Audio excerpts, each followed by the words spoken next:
മക്കളെ പേര് സ്റ്റഡി ടേബിളിലേക്ക് എല്ലാവർക്കും സ്വാഗതം.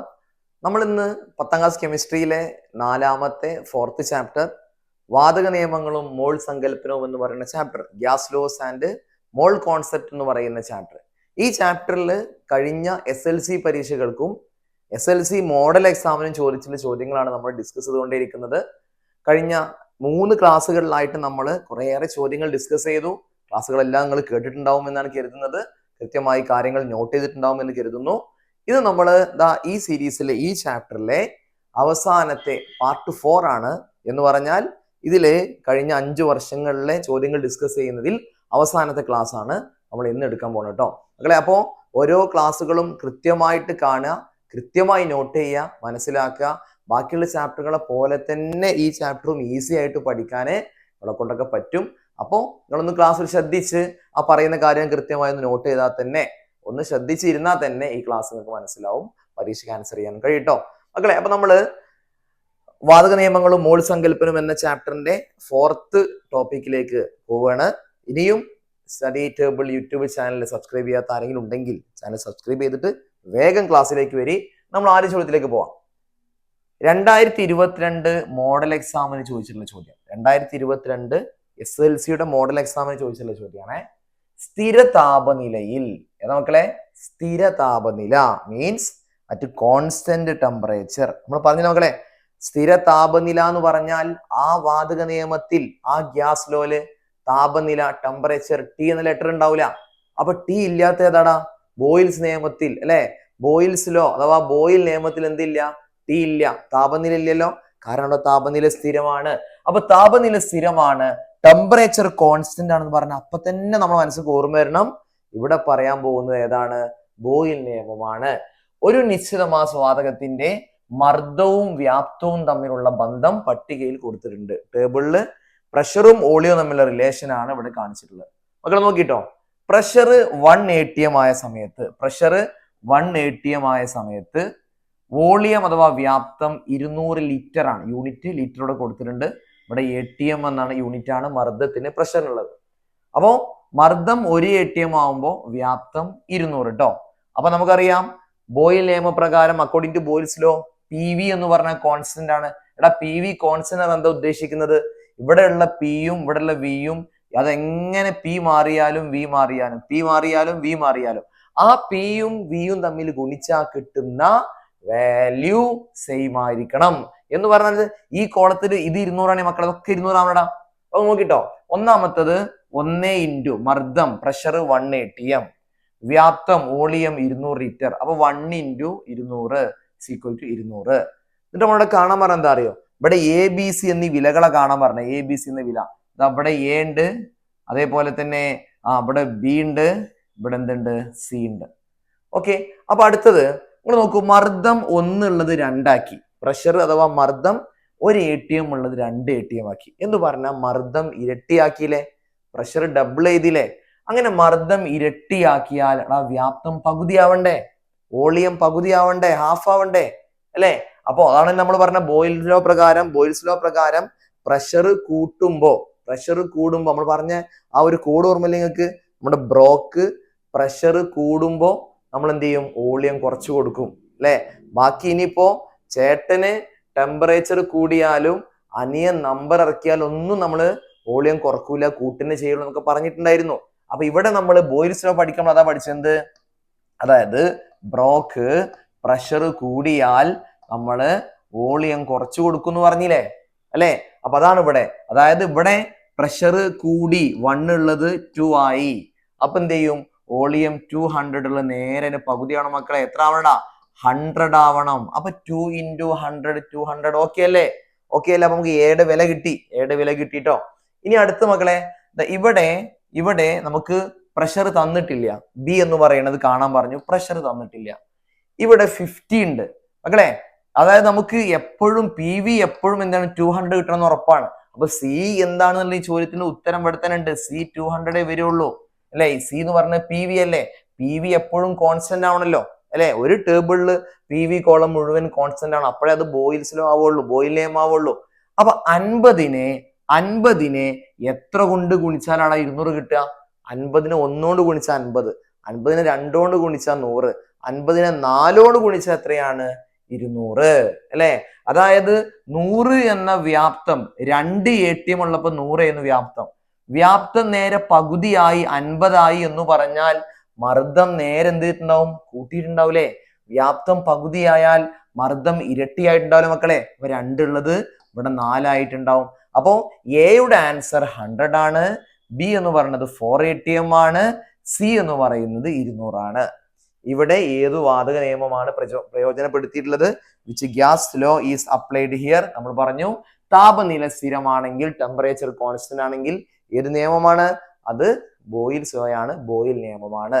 ഓക്കെ ആണല്ലോ. ഇനി നമ്മൾ രണ്ടാമത്തെ ചോദ്യത്തിലേക്ക് പോവുകയാണ്. STPയിൽ സ്ഥിതി ചെയ്യുന്ന CO2 വാതകത്തിന് 112 ലിറ്റർ വ്യാപ്തമുണ്ട് അല്ലെ? CO2 gas at STP volume 112 litre ആണ്. ഓക്കെ, CO2ന്റെ മോളിക്കുലർ മാസ് 44 തന്നിട്ടുണ്ട്. ഇതിൽ എത്ര മോൾ CO2 അടങ്ങിയിട്ടുണ്ട്? How many? Find the number of moles. Number of moles എടാ നമ്മൾ പലതവണ പറഞ്ഞിട്ട് നേരത്തെ. അതായത് ഒരു മോള്, എങ്ങനെ?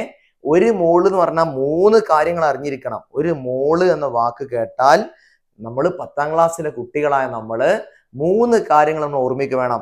ഒന്ന് എന്താടാ? ഒന്ന് വെയിറ്റ്. അതായത് ഒരു മോള് ഏത് ഗ്യാസ് എടുത്താലും ആ ഗ്യാസിന്റെ, ആ വാതകത്തിന്റെ മോളിക്കുലാർ മാസ് എത്രയാണോ ആ മോളിക്കുലാർ മാസ് ഗ്രാമിൽ പറയുന്നതാണ് അതിന്റെ മോളാർ മാസ് എന്ന് പറയുന്നത് അല്ലെ? രണ്ടാമത്തത് ഒരു മോൾ എന്ന് പറഞ്ഞാൽ അത് ഏത് വാതകമാണെങ്കിലും ഒരു മോളാണോ? STPയിലെ ഒരു മോള് ഏത് ഗ്യാസിന്റെ, ഏത് വാതകത്തിന്റെ വോളിയം ചോദിച്ചാലും വ്യാപ്തം ചോദിച്ചാലും 22.4. അതേപോലെ തന്നെ ഒരു മോൾ ഏത് വാതകം എടുത്താലും, 1 മോൾ ഏത് ഗ്യാസ് എടുത്താലും അതിലുള്ള മോളിക്യൂൾസിന്റെ തന്മാത്രകളുടെ എണ്ണം എത്രയാണ്? 6.022 × 10⁻23 ആണ്. അപ്പൊ ഒരു മോൾ എന്ന് പറയുമ്പോൾ മോളിക്കുലർ മാസ് വെയിറ്റ് പറയലാണ്. 22.4 ലിറ്റർ ആണ് STPയിൽ. 6.022 × 10⁻23 ആണെന്ന് പറഞ്ഞ ആ ഒരു സംഗതി ട്ടോ. ഒരു മോളെ പറ്റി പറയുമ്പോൾ മോളെ പറ്റി 3 കാര്യം, മോള് എന്ന് പറയുമ്പോൾ ഈ 3 കാര്യം നമ്മൾ ഓർമ്മിക്ക് വന്നാൽ എല്ലാ പ്രോബ്ലങ്ങളും വളരെ ഈസി ആയിട്ട് നമുക്ക് ചെയ്യാം. ഓക്കെടാ? അപ്പൊ ദാ ഇവിടെ നമ്മൾ പറഞ്ഞത് CO2ന്റെ മോളിക്കുലാർ മാസ് 44 ആണ് അല്ലെ? ഇവിടെ തന്നിട്ടുള്ള CO2ന് STPയിൽ 112 ലിറ്റർ ആണ് വ്യാപ്തം. STPയിൽ 112 ലിറ്റർ ആണ് വ്യാപ്തം. നമുക്കറിയാം മക്കളെ, ഒരു മോൾ ആയിരുന്നുവെങ്കിൽ, ഒരു മോള് CO2 ആയിരുന്നെങ്കിൽ, ഒരു മോൾ CO2 ആയിരുന്നെങ്കിൽ 22.4 ലിറ്റർ അല്ലടാ വരിക ഒരു മോള്. അപ്പൊ നമ്മള് എങ്ങനെ എഴുതുക? 1 mole CO2 is equal to 22.4 litre ആണ് STPയിൽ അല്ലെ? എന്നിട്ട് നമ്മളോട് ചോദിച്ചത് അങ്ങനെയാണെങ്കിൽ 22.4 ലിറ്റർ എന്ന് പറഞ്ഞാൽ ഒരു മോളാണ്. അങ്ങനെയാണെങ്കിൽ 112 ലിറ്റർ എന്ന് പറഞ്ഞാൽ എത്ര മോൾ എന്നാ ചോദ്യം. 112 ലിറ്റർ എന്ന് പറഞ്ഞാൽ എത്ര മോളാണ്? അപ്പൊ നമ്മൾ അത് കാണാൻ അടുത്ത സ്റ്റെപ്പിൽ എഴുതുന്നു. മോളുകളുടെ എണ്ണം, number of moles is equal to, മുഴുവനായിട്ട് എഴുതട്ടാ. മോളുകളുടെ number of moles is equal to എന്താ മക്കളെ? തന്നിട്ടുള്ള വ്യാപ്തം given volume by molar volume. Given volume by molar volume, അല്ലെങ്കിൽ തന്നിട്ടുള്ള വ്യാപ്തം ബൈ STPയിലെ വ്യാപ്തം. അപ്പൊ തന്നിട്ടുള്ള എത്രടാ? 112 ആണ്. 112 ബൈ STPയിലെ വ്യാപ്തം എത്രയാണ്? ഒരു മോളാണ് 22.4 അല്ലേ? ഈ 22.4 മക്കളെ 10 കൊണ്ട് ഗുണിച്ചാൽ 224 കിട്ടും. അതിന്റെ പകുതിയല്ലേ 112? എടാ 224ന്റെ പകുതിയല്ലേ 112? അപ്പോ ഇത് 5 കൊണ്ട് ഗുണിക്കുന്നതിന് തുല്യാണ് എന്ന് പറഞ്ഞാൽ ഇവിടെ 5 മോൾ ഉണ്ട്. 112നെ 22.4 ഹരിച്ചാൽ 5 എന്ന് ആൻസർ കിട്ടും. അപ്പൊ നമുക്ക് എയുടെ ഉത്തരം കിട്ടിട്ടോ. എത്രയാണ്? 5 മോൾ CO2 ആണ്. എത്രയാണ്? 5 മോൾ. എന്താ നമ്മൾ ചെയ്തത്? അവര് STPയിൽ 112 ലിറ്റർ ആണ് അവര് തന്നിട്ടുണ്ട്. നമുക്കറിയാം STPയിൽ ഒരു മോൾ ആണെങ്കിൽ 22.4 ആയിരിക്കും. അപ്പൊ അങ്ങനെ എത്ര മോൾ ഉണ്ടെന്ന് കാണാൻ വേണ്ടിയിട്ട് നമ്മൾ തന്നിട്ടുള്ള 112 ഉണ്ടല്ലോ, അതിനെ ഒരു മോളിന്റെ STPയിലെ വ്യാപ്തമായ 22.4 കൊണ്ട് ഡിവൈഡ് ചെയ്തു. അപ്പൊ നമുക്ക് 5 ആൻസർ കിട്ടി.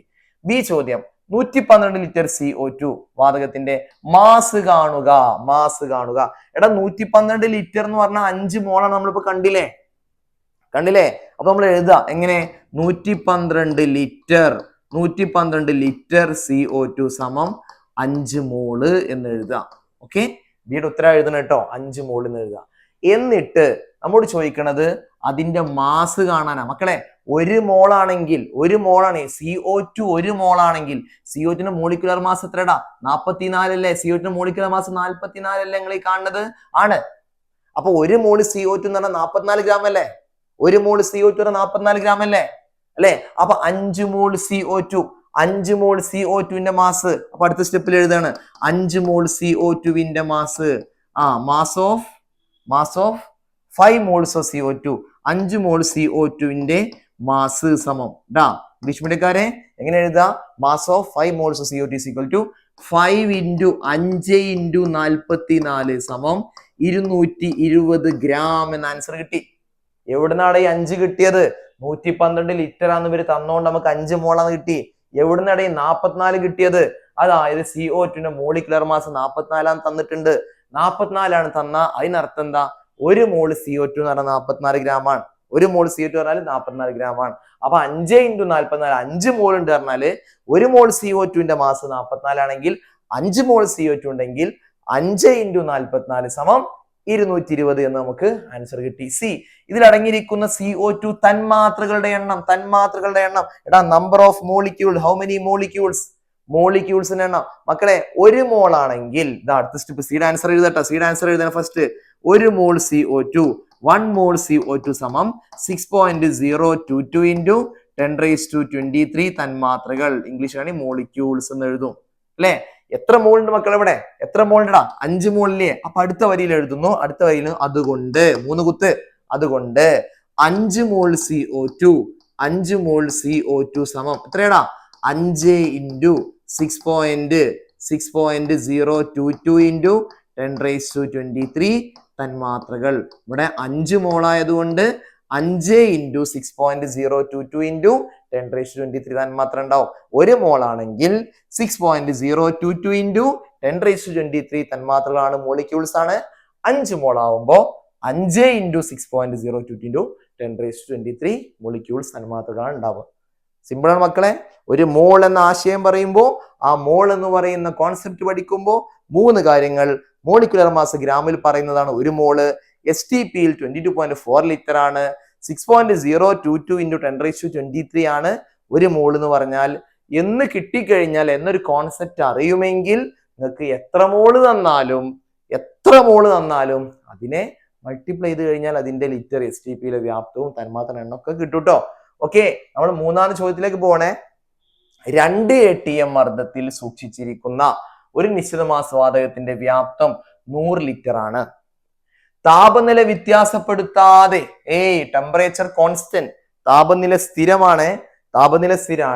ഈ വാതകത്തിന്റെ മർദ്ദം ഇരട്ടിയാക്കിയാൽ മർദ്ദം ഡബിൾ ചെയ്യാണ്, ഇരട്ടിയാക്കുകയാണ്. എടാ മർദ്ദം ഇരട്ടിയാക്കുക എന്ന് പറയുമ്പോ 2 ATM ആയിരുന്നില്ലേ ആദ്യത്തെ മർദ്ദം? 2 ATM ആദ്യത്തെ മർദ്ദം. ആ ആദ്യത്തെ മർദ്ദം ഇരട്ടിയാക്കുക എന്ന് പറഞ്ഞാൽ ഇപ്പൊ 4 ATM ആയിട്ടുണ്ടാവില്ലടാ. 2ന്റെ ഇരട്ടിയാണ് 4 അല്ലെ?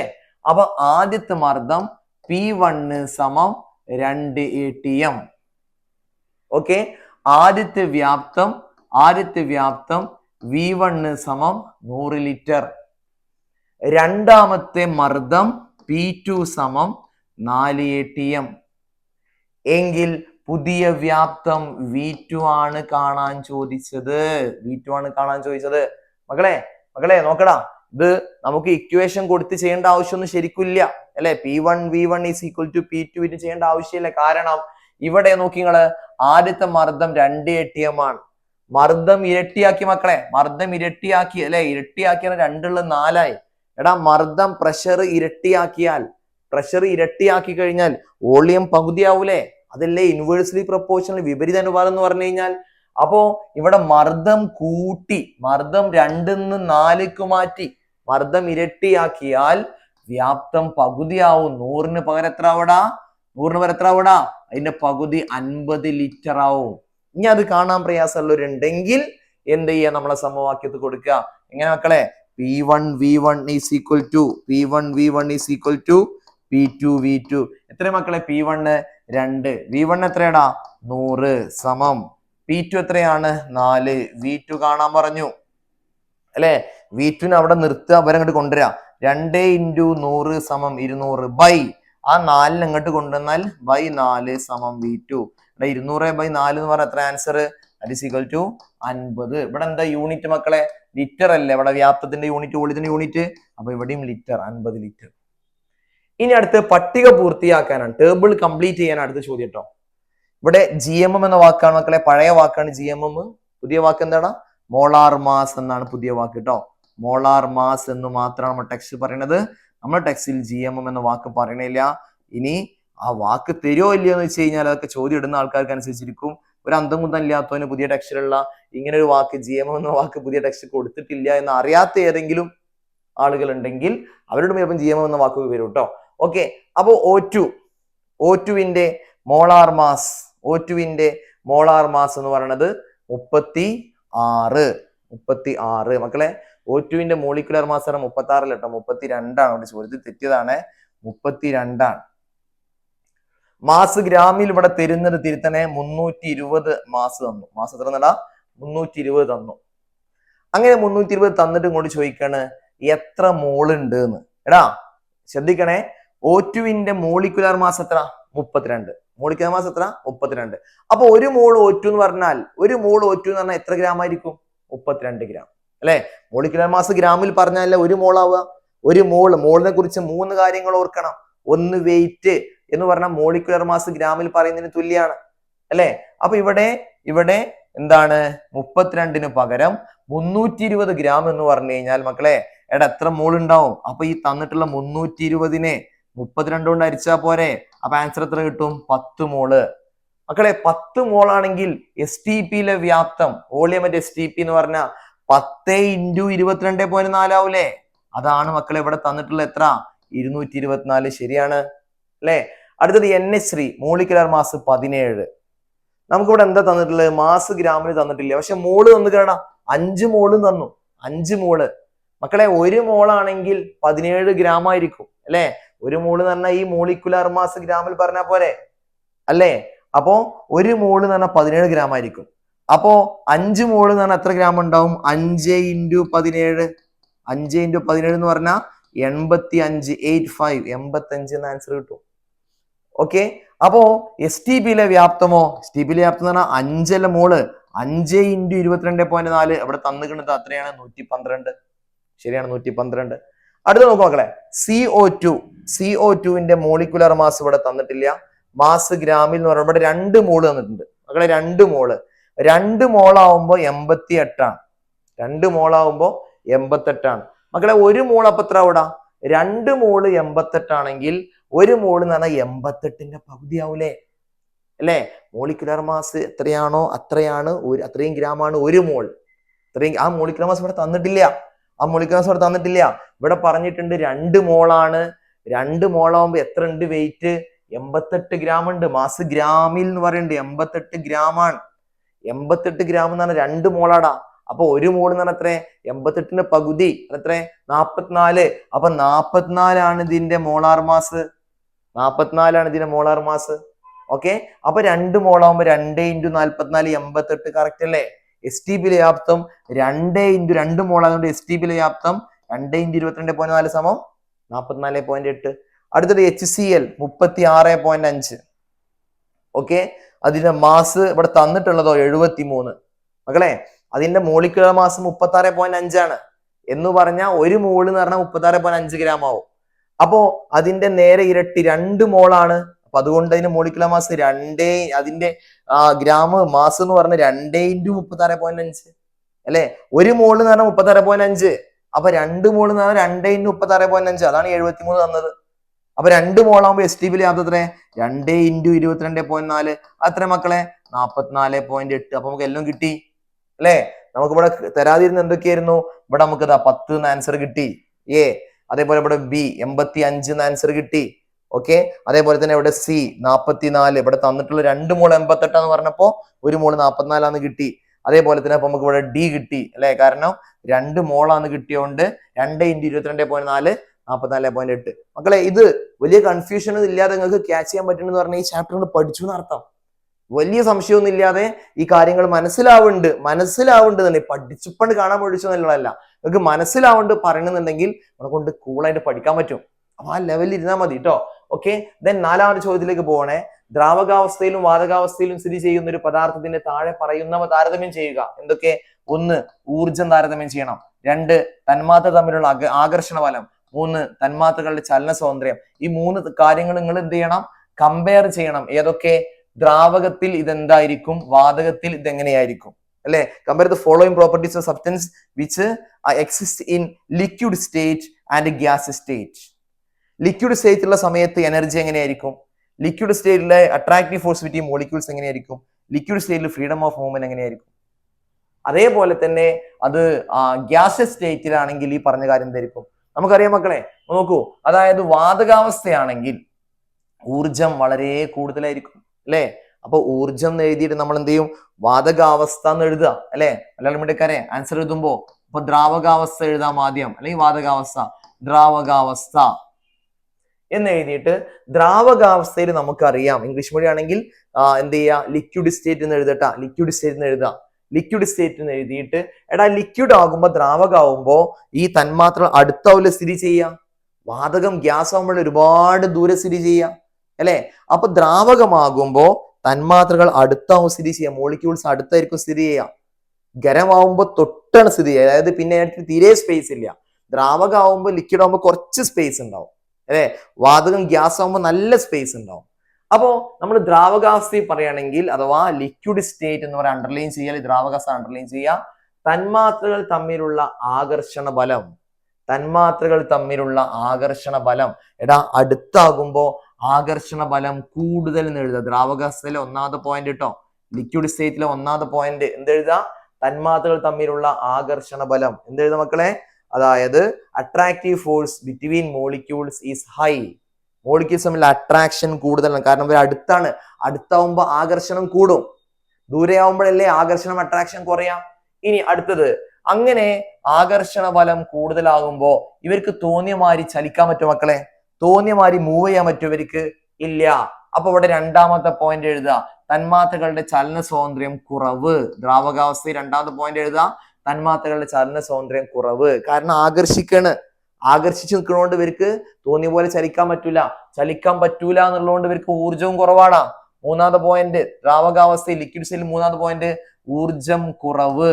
ഊർജമൊക്കെ കുറവാ. ആകർഷണ ബലം കൂടുതലാണ്, അടുത്തായത് കൊണ്ട് ആകർഷണ ബലം കൂടുതലാണ്. ആകർഷണ ബലം അഥവാ അട്രാക്റ്റീവ് ഫോഴ്സ് കൂടുതലാണ്. Attractive force is more. എന്നാൽ നേരെ തിരിച്ച് അട്രാക്റ്റീവ് ഫോഴ്സ് അധികമാകുമ്പോ ഇവരുടെ ഫ്രീഡം ഓഫ് മൂവ്മെന്റും ലെസ് ആണ്, എനർജിയും ലെസ് ആണ്. നേരെ തിരിച്ച് വാതകാവസ്ഥയ്ക്ക് എഴുതാം. അടുത്ത ഹെഡിങ് എഴുതുക, വാതകാവസ്ഥ. ഇംഗ്ലീഷ് മീഡിയക്കാര് ഗ്യാഷ്യസ് സ്റ്റേറ്റ് എന്ന് എഴുതുക, വാതകാവസ്ഥ. എന്നിട്ട് എങ്ങനെ എഴുതുക? തന്മാത്രകൾ തമ്മിലുള്ള ആകർഷണ ബലം കൂടുതലായടാ. ഇവിടെ ആകർഷണ ബലം കൂടുതലാണ്. എന്നാൽ വാതകാവസ്ഥയിലേക്ക് ഗ്യാസിലേക്ക് മാറുമ്പോൾ ദൂരം കൂടി, അല്ലെ? ദൂരം കൂടുമ്പോൾ എന്ത് കുറഞ്ഞടാ?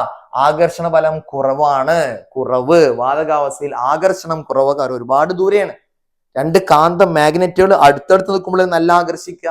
അപ്പൊ തമ്മിലുള്ള ദൂരം കൂടുമ്പോൾ ആകർഷണം കുറയില്ലേ? അപ്പൊ വാതകാവസ്ഥയിൽ ആകർഷണം കുറവ്, തന്മാത്രകളുടെ ചലന സ്വാതന്ത്ര്യം കൂടുതൽ, ഊർജം കൂടുതൽ. അഥവാ ഈ ദ്രാവകാവസ്ഥയിൽ കൂടുതൽ നേടിയതൊക്കെ, അല്ലെങ്കിൽ മോർ എന്നതൊക്കെ അവിടെ എന്താണ്? ലെസ് എന്ന് എഴുതാം.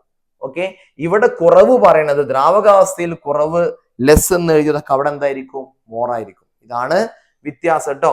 ഇനി അടുത്ത ബി ചോദ്യം കൂടി ഉണ്ടടാ. പൂർണ്ണമായും കൂട്ടിമുട്ടലുകൾക്ക് വിധേയമാകുന്നുണ്ടെങ്കിലും അവർക്ക് ഊർജ നഷ്ടം സംഭവിക്കുന്നില്ല. There is no loss of energy even though gas molecules are continuously colliding. പരസ്പരം കൂട്ടിമുട്ടിയാലും പരസ്പരം ഇവരിങ്ങനെ അങ്ങോട്ടും ഇങ്ങോട്ടും, അല്ലെ, നിരന്തരമായി വ്യത്യസ്തങ്ങളായ ദിശകളിൽ ഇവരിങ്ങനെ ചലിച്ചുകൊണ്ടേയിരിക്കുന്നുണ്ട്, അല്ലെ? ഈ വാതകത്തിലെ തന്മാത്രകൾ ഇങ്ങനെ പല ദിശയിലും ഇങ്ങനെ മൂവ് ചെയ്യുന്നുണ്ട്, അല്ലെ? അപ്പൊ ഇങ്ങനെ റാൻഡം ആയിട്ട് ഇങ്ങനെ മൂവ് ചെയ്യുമ്പോ ഇവര് തമ്മിൽ കൂട്ടിമുട്ടുന്നുണ്ട്. ഇങ്ങനെയൊക്കെ പോകുമ്പോ പല ആൾക്കാർ അവിടെ ഇവിടെ ഉണ്ട്, അപ്പൊ കൂട്ടിമുട്ടുന്നുണ്ട്. അങ്ങനെ കൂട്ടിമുട്ടിയിട്ടും കൊളിഷൻ നടന്നിട്ടും കൊളൈഡ് ചെയ്തിട്ടും ഇവരുടെ എനർജിക്ക് ഒരു കുറവില്ലാന്ന് നമ്മൾ കാരണം പറഞ്ഞു മക്കളെ. അത് ഇവരുടെ കൂട്ടിമുട്ടൽ ഇലാസ്റ്റിക് ആണ്. ഇവയുടെ കൂട്ടിമുട്ടലുകൾ ഇലാസ്തികമാണ്, അതിനാൽ ഊർജ നഷ്ടം സംഭവിക്കുന്നില്ല. The collision is completely elastic, so there is no loss of energy എന്നാണ് പോയിന്റ് എഴുതേണ്ടത് കേട്ടോ. ഓക്കെ, ഇനി നമ്മൾ അടുത്ത ചോദ്യത്തിലേക്ക് പോവണേ. STPയിൽ സ്ഥിതി ചെയ്യുന്ന ഒരു മോൾ ഏത് വാതകത്തിന്റെയും വ്യാപ്തം ഡാഷ് ആയിരിക്കും? Volume of 1 mole of any gas at STP. മക്കളെ, ഒരു മോള് എന്ന് പറഞ്ഞാൽ നമ്മൾ പറഞ്ഞിട്ടുണ്ട്, ഒരു മോള് ഏത് ഗ്യാസ് ആയാലും, ഒരു മോള് ഏത് ഗ്യാസ് ആയാലും STPയിൽ 22.4 ലിറ്റർ. ഒരു മോൾ ആണെങ്കിൽ 22.4 ലിറ്റർ ആണ്. അത് ഇന്ന ഗ്യാസ് ഒന്നുമില്ല, ഏത് ഗ്യാസ് ആണെങ്കിലും. ക്ലിയർ ആണല്ലോ? നേരെ ഡയറക്റ്റ് സിമ്പിൾ ചോദ്യം കേട്ടോ. ആറാമത്, മീഥൈനിന്റെ മോളിക്കുലർ മാസ് 16 ആണ്. Molecular mass of methane is 16.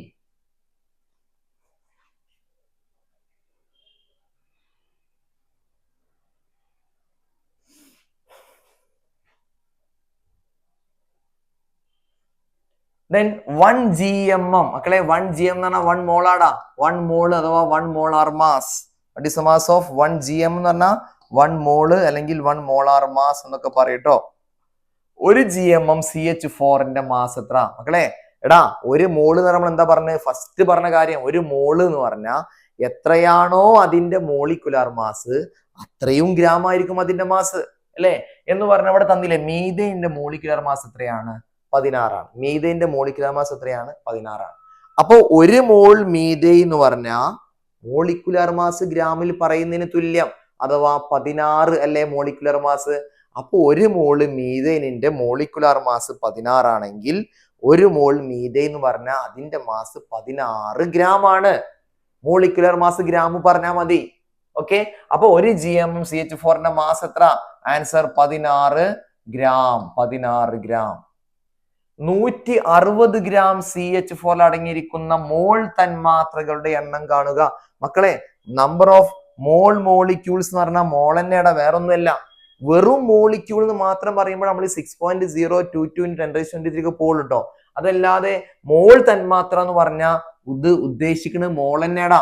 അതല്ലാതെ നിങ്ങൾ പോയിട്ട് തന്മാത്ര എണ്ണം 6.02 കാണാൻ നിൽക്കരുത് കേട്ടോ. മോൾ തന്മാത്ര ഈസ് ഈക്വൽ ടു മോൾ, അഥവാ മോൾ മോളിക്യൂൾസ് പറഞ്ഞാൽ അത് മോള് തന്നെയാണ്. അവിടെ മോളിക്യൂൾ മൈൻഡ് ചെയ്യേണ്ട ആവശ്യമില്ല.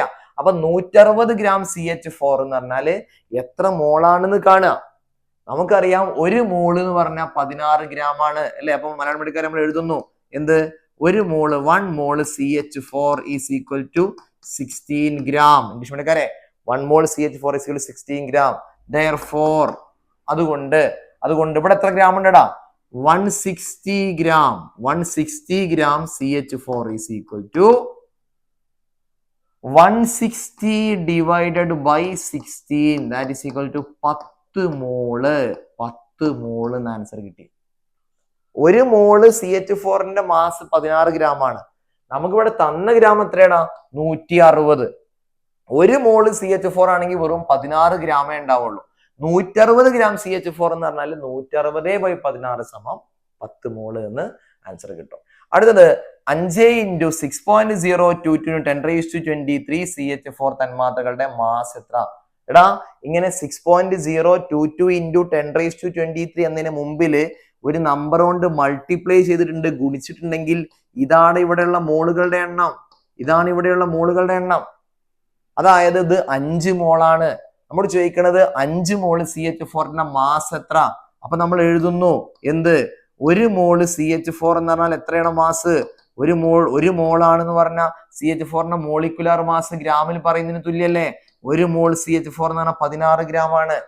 അങ്ങനെയെങ്കിൽ 5 മോൾ എന്ന് പറഞ്ഞാൽ therefore 5 മോൾ CH4 എന്ന് പറഞ്ഞാൽ 5 mole CH4 is equal to 5 × 16 is equal to 80 gram എന്ന ആൻസർ കിട്ടും.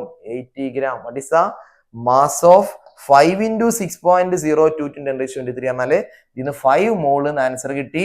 ഒരു മോൾ എന്ന് പറഞ്ഞാൽ 16 ഗ്രാം ആണ്. മോളിക്കുലർ മാസ് ഗ്രാമിൽ പറയുന്നതിന് തുല്യമാണ്. 5 മോൾ എന്ന് പറഞ്ഞാൽ 5 × 16 എന്ന് പറഞ്ഞാൽ 80 ഗ്രാം എന്ന ആൻസർ കിട്ടും. മക്കളെ സിമ്പിൾ ആണ്, കോൺസെപ്റ്റ് ക്ലിയർ ആക്കിയാൽ മതിട്ടാ. ദെൻ സ്ഥിര താപനിലയിലും മർദ്ദത്തിലും. എടാ സ്ഥിര താപനിലയും മർദ്ദവും രണ്ടും സ്ഥിരാടാ, രണ്ടും സ്ഥിരാണ്. താപനില T, ടെമ്പറേച്ചർ സ്ഥിരമാണ്, കോൺസ്റ്റന്റ് ആണ്. മർദ്ദം പ്രഷർ P കോൺസ്റ്റന്റ് ആണ്. ടിയും പിയും കോൺസ്റ്റന്റ് ആണെങ്കിൽ നമ്മൾ പഠിച്ച നിയമം ഏതാടാ? രണ്ടും ഇല്ലാത്ത ടിയും പിയും ഇല്ലാത്ത നിയമം ഏതാ നിയമം? അവഗാഡ്രോ നിയമം അല്ലേ? അവഗാഡ്രോസ് ലോ അല്ലേ? ഓക്കെ, അപ്പൊ അതാണ് ഒരു വാതകത്തിന്റെ വ്യാപ്തവും തന്മാത്രകളുടെ എണ്ണവും തമ്മിലുള്ള ബന്ധം. തന്മാത്രകളുടെ എണ്ണം അഥവാ നമ്പർ ഓഫ് മോളിക്യൂൾസ് വരുന്ന ഒരേ ഒരു ഗ്യാസ് ലോ അത് ഏതാണ്? അത് അവഗാഡ്രോ ലോയാണ്, അല്ലേ? അപ്പൊ ആൻസർ ഇവിടെ ഉണ്ട് കേട്ടോ. അവഗാഡ്രോ നിയമം എന്നുണ്ട്, അവഗാഡ്രോസ് ലോ എന്ന് ഇവിടെ വരുന്നുണ്ട്. ഓക്കെ, നമ്മൾ അടുത്ത ചോദ്യത്തിലേക്ക് കേട്ടോ. ജലത്തിന്റെ molecular mass 18 molecular mass of water is 18. അങ്ങനെയാണെങ്കിൽ ഒരു GM മക്കളെ, ഒരു GM എന്ന് പറഞ്ഞാൽ ഒരു മോളാട്ടാ. ഒരു GM എന്ന് പറഞ്ഞാൽ ഒരു മോളാണ്. ഒരു GM എന്ന് പറഞ്ഞാൽ ഒരു മോൾ H2O മാസ് എത്രയാണ്? വളരെ സിമ്പിൾ, ഡയറക്റ്റ് സിമ്പിൾ ആട്ടോ. ഡയറക്റ്റ് സിമ്പിൾ ചോദ്യമാണ്. ഒരു മോള് എന്ന് പറഞ്ഞാൽ മക്കളെ മോളിക്കുലർ മാസ് ഗ്രാം പറഞ്ഞാൽ പോരെ. അപ്പൊ നമ്മൾ ഉത്തരം എന്താടാ? ഒരു മോള് H2O സമം നമ്മൾ എഴുതട്ടാ. ഒരു മോള് H2O സമം 18 ഗ്രാം. കാരണം H2O മോളിക്കുലർ മാസ് 18. അപ്പൊ ഒരു മോൾ H2O മാസ് എത്ര? 18 ഗ്രാം ആണ് അല്ലേ? ഒരു മോൾ എന്ന് പറഞ്ഞാൽ മോളിക്കുലർ മാസ് ഗ്രാം പറഞ്ഞാൽ പോലെ ഒരു മോൾ എന്ന് പറഞ്ഞാൽ ആണ് 180 ഗ്രാം H2O എത്ര മോൾ തന്മാത്രകൾ? Mole of molecule, moles of molecule എന്ന് പറഞ്ഞാൽ മോള് കണ്ടാൽ മതി. മോൾ തന്മാത്രകൾ എന്ന് പറഞ്ഞാൽ മോൾ തന്നെ കേട്ടോ. അപ്പൊ നമ്മൾ പറയാണ് എന്ത്? 18 ഗ്രാം എന്ന് പറഞ്ഞാൽ ഒരു മോളാണ്. അപ്പൊ 180 ഗ്രാം H2O എന്ന് പറഞ്ഞാൽ എത്ര മോൾ ഉണ്ടെന്ന് കാണുക. Is equal to 180 divided by 18 അല്ലെ? ഒരു മോളാണെങ്കിൽ 18 ഗ്രാം ആണ്. നമുക്കിവിടെ മോൾ എത്ര എന്ന് കാണുകയാണ് വേണ്ടത്. ഇവിടെ തന്നിട്ടുള്ള 180 ഗ്രാം ഉണ്ട് എന്ന് പറയണം. അപ്പൊ 180 ബൈ 1ന്റെ വെയിറ്റ് 18 ആണല്ലോ. 180 ബൈ 18 എത്രടാ? 10 മോളും ഉത്തരം കിട്ടും. ഉത്തരം എത്രയാണ്? 10 മോളാണ്. സിമ്പിൾ ആണ്, സിമ്പിൾ. നമ്മളിങ്ങനെ ഈ ക്ലാസ് കേട്ട് കേട്ട് കേട്ട് ഈ ചാപ്റ്ററിന്റെ 4ാമത്തെ പാർട്ടാകുമ്പോഴേക്കും ഇനി നമുക്ക് ഇതൊന്നും കേൾക്കാത്ത സാധനമല്ല കേട്ടോ. നമ്മളൊക്കെ കേട്ട് കുറേ തവണ ഇങ്ങനെ സ്റ്റെപ്പൊക്കെ എഴുതി എഴുതി നമുക്ക് ശീലമായിട്ടുണ്ടെങ്കിൽ ഇതൊരു പ്രശ്നേ ആവാൻ പാടില്ല മക്കളെ. അപ്പൊ നമ്മൾ ഇനി അടുത്ത ചോദ്യത്തിലേക്ക് പോവാട്ടോ. അടുത്ത ചോദ്യം ലാസ്റ്റ് ചോദ്യമാണ്. പ്രസ്താവന കാരണം, അസേർഷൻ റീസൺ ടൈപ്പ് ചോദ്യം. നമ്മളെ സിലബസിൽ പുതിയതായിട്ട് നമ്മളെ പുതിയ എക്സാം പാറ്റേണിൽ വരുന്ന പുതിയ മോഡൽ ചോദ്യമാണ് അല്ലെ? അതായത് സ്റ്റേറ്റ്മെന്റ് ടൈപ്പ്. സ്റ്റേറ്റ്മെന്റ് പ്രസ്താവന 1, 2, 3, 4 സ്റ്റേറ്റ്മെന്റ് 1, 2, 3, 4 എന്ന് തന്നിട്ട് അതിൽ ഏതൊക്കെയാണ് ശരിയായ സ്റ്റേറ്റ്മെന്റ്, ഏതൊക്കെയാണ് തെറ്റായ സ്റ്റേറ്റ്മെന്റ്, നിങ്ങൾ ആ ചാപ്റ്റർ നന്നായി വായിച്ച് പഠിച്ചിട്ടുണ്ടോ ഇല്ലയെന്ന് അറിയാനുള്ള ഏറ്റവും നല്ല ചോദ്യങ്ങളാണ് മക്കളെ ഈ സ്റ്റേറ്റ്മെന്റ് ടൈപ്പ് പ്രസ്താവന 1, 2, 3 തരിക. അപ്പോൾ ഈ ഏതെങ്കിലും പരീക്ഷയുടെ തലേന്ന് മാത്രം ഏതെങ്കിലും ഒരു യൂട്യൂബ് ക്ലാസ് കേട്ടിട്ട് അത് അങ്ങനെ ഇങ്ങനെ ഇത് നാളെ വരും അതുകൊണ്ട് മാത്രം എന്ത് ചെയ്യാൻ പറ്റില്ല. ഈ സ്റ്റേറ്റ്മെന്റ് ടൈപ്പ് പ്രസ്താവന പോലെയുള്ള ചോദ്യങ്ങളും അതുപോലെ പ്രസ്താവനയും കാരണം എന്നുള്ള ചോദ്യവും അങ്ങനെ വായിച്ച് ആ ഒരു തലേന്നത്തെ പഠനം കൊണ്ട് മാത്രം ഒരിക്കലും മുഴുവനാവില്ല. അത് നിങ്ങൾ സ്ഥിരമായിട്ട് ആ ചാപ്റ്ററിലെ മുഴുവൻ ഭാഗങ്ങളും കൃത്യമായിട്ട് ക്ലാസ്സിൽ തന്നിട്ടുള്ള നോട്ടുകൾ കൃത്യമായി പഠിക്കാൻ വേണം കേട്ടോ. അപ്പൊ എന്താ അവിടെ തരണ മക്കളെ? പ്രസ്താവന അഥവാ സ്റ്റേറ്റ് അസേർഷൻ എന്താ തരുന്നത്? തുറക്കുന്നതിന് അല്പസമയം തുറക്കുന്നതിന് മുമ്പ് അല്പസമയം തണുത്ത ജലത്തിൽ വെച്ചതിന് ശേഷമാണ് ദ്രാവക അമോണിയ നിറച്ച കുപ്പികൾ തുറക്കുന്നത്. The containers of liquid ammonia are submerged, മുക്കി വെക്കുക, submerged in cold water for some time, കുറച്ചു നേരത്തേക്ക് ബിഫോർ ഓപ്പണിംഗ്. അതൊരു സ്റ്റേറ്റ്മെന്റ്, ഒരു പ്രസ്താവന തന്നു. ശരിയല്ല മക്കളെ? നമ്മൾ ചാൾസ് നിയമത്തിലടാ, നമ്മൾ ചാൾസ് ലോയിൽ പഠിച്ച എക്സാമ്പിൾ, ചാൾസ് ലോയിൽ പഠിക്കുന്ന എക്സാമ്പിൾ ഇതായിരുന്നു അല്ലെ? എന്നിട്ട് ഒരു കാരണം ഇവിടെ എന്താ പറഞ്ഞത്? ദ്രാവകാവസ്ഥയിൽ നിന്ന് വേഗത്തിൽ വാതകാവസ്ഥയിലേക്ക് മാറുന്ന രാസവസ്തുവാണ് ദ്രാവക അമോണിയ. ദ്രാവക അമോണിയ എന്ന് പറഞ്ഞാല് വേഗം ദ്രാവകാവസ്ഥയിൽ നിന്നും വാതകാവസ്ഥയ്ക്ക് മാറും. അങ്ങനെ മാറുന്നത് കൊണ്ടാണ് ദ്രാവകാവസ്ഥയിൽ നിന്ന് വേഗം വാതകാവസ്ഥയിലേക്ക്, ലിക്വിഡ് സ്റ്റേറ്റിൽ നിന്ന് വേഗം ഗ്യാഷ്യസ് സ്റ്റേറ്റിലേക്ക് മാറുന്നത് കൊണ്ടാണ് ഇതിനെ കുറച്ചു നേരം തണുപ്പിച്ചിട്ട് നമ്മൾ തുറക്കണം എന്ന് പറഞ്ഞത്. ശരിയല്ല മക്കളെ? ശരിയാണ്. അതുകൊണ്ടാണ് ഇങ്ങനെ ദ്രാവകാവസ്ഥയിൽ നിന്നും ലിക്വിഡ് സ്റ്റേറ്റിൽ നിന്നും വേഗത്തിൽ വാതകാവസ്ഥയിലേക്ക് മാറുന്നത് കൊണ്ട് അല്ലെ? Quickly changes from liquid to gas state. ദ്രാവക അമോണിയയുടെ അഥവാ ലിക്വിഡ് അമോണിയുടെ പ്രത്യേകതയാണ് അത് ലിക്വിഡ് സ്റ്റേറ്റിൽ നിന്ന് അഥവാ ദ്രാവകാവസ്ഥയിൽ നിന്ന് ഗ്യാസ് സ്റ്റേറ്റിലേക്ക് വാതകാവസ്ഥയിലേക്ക് ക്വിക്ലി ചേഞ്ചസ്, വേഗത്തിൽ മാറും. അതുകൊണ്ട് തന്നെയാണ് നമ്മൾ എന്ത് ചെയ്യണത്? തുറക്കുന്നതിന് മുമ്പ് കുറച്ച് സമയം ഈ ലിക്വിഡ് അമോണിയ, ദ്രാവക അമോണിയ നിറച്ച കുപ്പി വെക്കുന്നത്, വെള്ളത്തിൽ സൂക്ഷിക്കുന്നത്. അപ്പൊ പ്രസ്താവന ശരിയാണ്, കാരണവും ശരിയാണ്, അസേർഷനും റീസണും ശരിയാണെന്ന് മാത്രമല്ല ഈ പ്രസ്താവനയുടെ അസേർഷന്റെ കറക്റ്റ് വിശദീകരണം, കറക്റ്റ് എക്സ്പ്ലനേഷൻ ആണ് ഇവിടെ കൊടുത്തിട്ടുള്ള റീസൺ, കാരണം. അപ്പൊ അത് ഇവിടെ വരുന്നുണ്ട്. എ ആർ ഇവ ശരിയാണ്, എയുടെ ശരിയായ വിശദീകരണമാണ് ആർ. ശരിയല്ല മക്കളെ? അതാ രണ്ടും ശരിയാണ്. എയും ആറും അസേർഷനും റീസണും ശരിയാണ്. എ ഫോർ അസേർഷൻ അഥവാ പ്രസ്താവന, ഇംഗ്ലീഷ് പ്രസ്താവനക്ക് അസേർഷൻ എന്ന് പറയും. അതിന്റെ ഫസ്റ്റ് ലെറ്റർ ആണ് ഈ എ എടുത്തുക്കണത് കേട്ടോ. ഓക്കെ മലയാളം മീഡിയക്കാരെ, ഇവിടെ പ്രസ്താവന ബ്രാക്കറ്റിൽ എ എന്ന് കൊടുത്തിട്ടുള്ളത് അത് അസേർഷൻ. എന്താ കാരണം? കാരണം നമ്മൾ ഇംഗ്ലീഷ് റീസൺ എന്ന് പറയും. റീസന്റെ ആദ്യത്തെ ലെറ്റർ ആണ് ആറ്. അപ്പൊ ഇവിടെ എയും ആറും ശരിയാണെന്ന് മാത്രമല്ല എയുടെ ശരിയായ വിശദീകരണമാണ് 6 അല്ലെ? നോക്കി നിങ്ങള്, അങ്ങനെയുള്ള കൃത്യമായ വിശദീകരണം അവിടെ കൊടുത്തിട്ടുള്ളത്. എന്താണ്? Both A and R correct. എയും ആറും കറക്റ്റ് ആണ്. മാത്രമല്ല R is the correct explanation of A. ഈ റീസൺ എന്ന് പറയുന്നത് അസേർഷന്റെ കറക്റ്റ് എക്സ്പ്ലനേഷൻ ആണ്. ഓക്കെ മക്കളെ? അപ്പോ ഇങ്ങനെയുള്ള ചോദ്യം, അതായത് ഇത്തരത്തിൽ അസേർഷൻ റീസൺ കൊടുത്തിട്ടുള്ള ചോദ്യം, അതുപോലെ 3-4 സ്റ്റേറ്റ്മെന്റുകൾ പ്രസ്താവനകൾ കൊടുത്തിട്ട് അതിൽ ഏതൊക്കെയാണ് പ്രസ്താവന ശരി തെറ്റ് എന്നുള്ള ചോദ്യം വരും. അത് കറക്റ്റ് തന്നിട്ടുള്ള നോട്ടുകൾ വായിക്കട്ടാ മക്കളെ. ഇപ്പൊ നമ്മള് 2025 മുതൽ 2025 SLC പരീക്ഷ, 2025 SLCയുടെ മോഡൽ പരീക്ഷ, 2024 SLC പരീക്ഷ, 2024 SLCയുടെ മോഡൽ പരീക്ഷ, 2023 SLC പരീക്ഷ, 2023 SLC മോഡൽ പരീക്ഷ, 2022 SLC പരീക്ഷ, 2022 SLC മോഡൽ പരീക്ഷ, 2021 SLC പരീക്ഷ, 2021 SLC മോഡൽ പരീക്ഷ, 2020 SLC പരീക്ഷ, 2020 SLC മോഡൽ പരീക്ഷ. മക്കളെ 12 സെറ്റ് ചോദ്യങ്ങൾ ചെയ്തതാ. 12 SLC പരീക്ഷകളിൽ ഈ ചാപ്റ്ററിന് വന്നിട്ടുള്ള ചോദ്യങ്ങൾ നമ്മൾ ചെയ്തു. മക്കളെ ഇനി ദുനിയാവിൽ ഇതിനപ്പുറത്തേക്ക് ഒരു ചോദ്യം വരാനില്ല. ഈ ചാപ്റ്ററിന് ഇതിനപ്പുറത്തേക്ക് ഒരു സാധനം വരാനില്ല. നിങ്ങൾ ഇത്രയും കാര്യങ്ങൾ പഠിച്ചോ എങ്കിൽ ഈ സാധനം, ഈ പരീക്ഷ ആര് വന്ന് നടത്തിയാലും എങ്ങനെ ചോദ്യം ഇട്ടാലും നിങ്ങൾക്ക് ആൻസർ ചെയ്യാൻ കഴിയും. അപ്പോൾ കൃത്യമായി ചെയ്ത കാര്യങ്ങള് എന്ത് ചെയ്യാം, പരീക്ഷയുടെ സമയം ഒന്നും കൂടി വായിച്ച് മാത്രം പരീക്ഷയ്ക്ക് പോകട്ടെ. എങ്കിലൊരു പേടിയില്ലാതെ സിമ്പിൾ ആയിട്ട് ഈ ചാപ്റ്ററും മറ്റു ചാപ്റ്ററുകളെ പോലെ തന്നെ നിങ്ങൾക്ക് എക്സാം. അപ്പോൾ ഇതിന്റെ 1, 2, 3, 4 4 പോർഷൻസ്, 4 പാർട്ടാക്കി നമ്മൾ ക്ലാസ് എടുത്തു. ഈ ക്ലാസ്സുകളിലൂടെ ഈ ചാപ്റ്ററുകൾ കൃത്യമായി മനസ്സിലാക്കിയിട്ടുണ്ടാവും എന്നാണ് കരുതുന്നത്. നിങ്ങളുടെ വിലയേറിയ കമന്റുകൾ താഴെ കമന്റ് ബോക്സിൽ നിങ്ങൾ രേഖപ്പെടുത്താൻ മറക്കരുത്. അത് എന്തായിക്കോട്ടെ, പോസിറ്റീവ് ആയിക്കോട്ടെ നെഗറ്റീവ് ആയിക്കോട്ടെ, എന്തായാലും നിങ്ങൾ കമന്റ് ഇടുക എന്നുള്ളത് നമുക്ക് വളരെ സന്തോഷമുള്ള ഒരു കാര്യമാണ്. അതുപോലെ ഈ ക്ലാസ് നിങ്ങൾക്ക് ഉപകാരപ്പെട്ടിട്ടുണ്ടെങ്കിൽ ഞങ്ങൾ അറിയാത്ത, ഈ ചാനൽ പരിചയമില്ലാത്ത നിങ്ങളുടെ കൂട്ടുകാർക്കും കൂടി സ്റ്റഡി ടേബിൾ എന്ന യൂട്യൂബ് ചാനലിന്റെ ഞങ്ങളുടെ ക്ലാസ്സുകൾ നിങ്ങൾ ഷെയർ ബട്ടൺ ക്ലിക്ക് ചെയ്തുകൊണ്ട് വാട്സപ്പ് വഴി ലിങ്ക് അവരിലേക്കും ഷെയർ ചെയ്യാം. ഇനിയും നിങ്ങൾ ഈ ചാനൽ സബ്സ്ക്രൈബ് ചെയ്തിട്ടില്ലെങ്കിൽ നിങ്ങൾ ഈ ചാനൽ സബ്സ്ക്രൈബ് ചെയ്ത് നിങ്ങളുടെ ആ ഒരു പ്രോത്സാഹനം ഞങ്ങൾക്ക് ഉണ്ടാണെന്ന് ഓർപ്പിക്കുകയാണ്. എല്ലാവർക്കും നല്ലൊരു ദിവസം ആശംസിച്ചുകൊണ്ട് നിർത്തുന്നു. Okay, thank you.